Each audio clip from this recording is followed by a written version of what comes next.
fluttering and moving, and he couldn't see which of them had said it. "Who said that?" Rutherford demanded loudly enough that the gentlemen seated at the tables around them paused in their games to see what was the commotion. None of the young ladies moved. They stared wide-eyed at the banker. Just as it seemed Rutherford would begin a rant, one of them shyly stepped forward. A ripple went through the crowd as the lass looked at Rutherford and then at George. He was startled by the deep blue of her eyes and her dark lashes, the inky black of her hair framing a face as pale as milk. One did not expect to see such youthful beauty here. "Miss Cabot?" Rutherford said incredulously. "What in blazes are you doing here?" She curtsied as if she was standing in the middle of a ballroom and clasped her gloved hands before her. "My friends and I have come to see for ourselves where it is that all the gentlemen keep disappearing to." Chuckles ran through the crowd. Rutherford looked alarmed, as if he was somehow responsible for this breach of etiquette. "Miss Cabot, this is no place for a virtuous young lady." One of the birds behind her fluttered and whispered at her, but Miss Cabot seemed not to notice.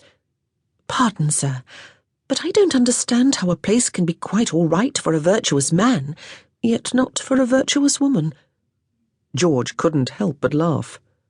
"Perhaps because there is no such thing as a virtuous man." Those startlingly blue eyes settled on George once more, and he felt a strange little flicker in his chest. Her gaze dipped to the cards. "Commerce?" she asked.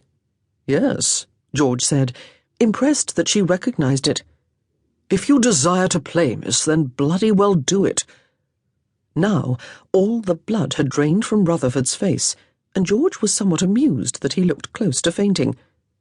"No," Rutherford said, shaking his head and holding up a hand to her. "I beg your pardon, Miss Cabot, but I cannot abet you in this folly. You must go home at once." Miss Cabot looked disappointed. "Then I'll do it," George said, and, with his boot, kicked out a chair at his table. Another murmur shot through the crowd, and the tight group of little birds began to flutter again, the bottoms of their cloaks swirling about the floor as they twisted and turned to whisper at each other. "Whom do I have the pleasure of abetting?" he asked. "Miss Cabot," she said, "of Beckington House." The Earl of Beckington's daughter, was she? Did she say that to impress him? Because it didn't. George shrugged. "George Easton, from Easton House." The girls behind her giggled, but Miss Cabot did not. She smiled prettily at him. "A pleasure, Mr. Easton." George supposed she'd learned to smile like that very early on in life, in order to have what she liked. She was, he thought, a remarkably attractive woman. "These are not parlour games, miss. Have you any coin?" "I do," she said, and held out her reticule to show him. Lord, she was naive. "You'd best put that away," he said. "Behind the silk neckcloths and polished leather boots, you'll find a den of thieves between these walls." "At least we've a purse, Easton, and haven't sunk it all in a boat," someone said. Several gentlemen laughed at that, but George ignored them. He'd come to his fortune with cunning and hard work, and some men were jealous of it. He gestured for the lovely Miss Cabot to sit. "You scarcely seem old enough to understand the nuances of a game such as commerce."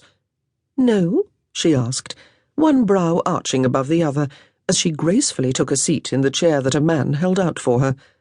"At what age is one considered old enough to engage in a game of chance?" Behind her the birds whispered fiercely, but Miss Cabot calmly regarded George, waiting for his answer. She was not, he realized, even remotely intimidated by him, by the establishment, or by anything else. "I would not presume to put an age on it," he said cavalierly. "A child, for all I care." "Easton," Rutherford said, his voice full of warning.